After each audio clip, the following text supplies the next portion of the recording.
தேவனுடைய நாமம் மகிமைப்படுவதாக. நம்மை உயிர்ப்பிக்கும் தேவன்.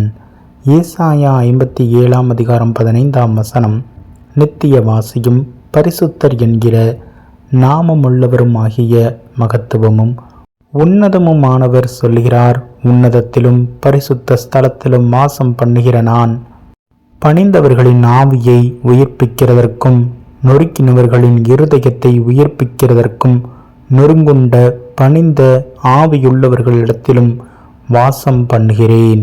கிறிஸ்துவுக்குள் அன்பானவர்களே, நம் வாழ்வில் நமக்கு நேரிடும் இன்னல்கள், கவலைகள், கஷ்டங்கள், தடைகள், அவமானங்கள், வெட்கங்கள், வேதனைகள் அனைத்தின் மத்தியிலும் இருந்து நம்மை விடுவிக்க நம்மை படைத்த ஜீவனுள்ள தேவன் நமக்கு உண்டு.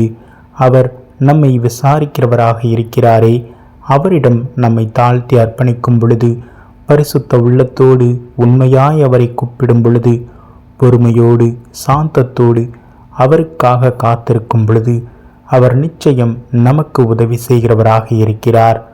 1 பேதுரு 5:7 அவர் உங்களை விசாரிக்கிறவரானபடியால் உங்கள் கவலைகளை எல்லாம் அவர் மேல் வைத்து விடுங்கள் என்றும், சங்கீதம் 34:18 நொறுங்குண்ட இருதயம் உள்ளவர்களுக்கு கர்த்தர் சமீபமாயிருந்து நறுங்குண்ட ஆவி உள்ளவர்களை இரட்சிக்கிறார் என்றும் வசனம் சொல்கிறது.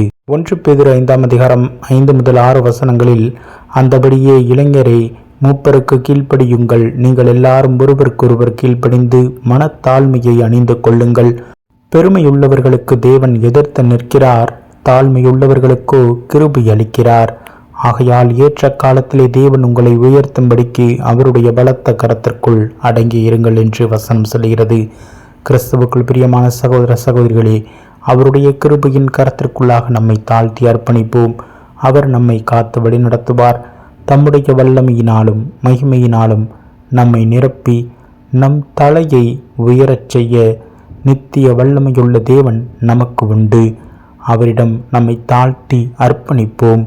மகிமையும் கனமும் மகத்துவமும் புகழ்ச்சியும் நம்மை உயிர்ப்பிக்கும் தேவனுக்கே. ஆமீன்.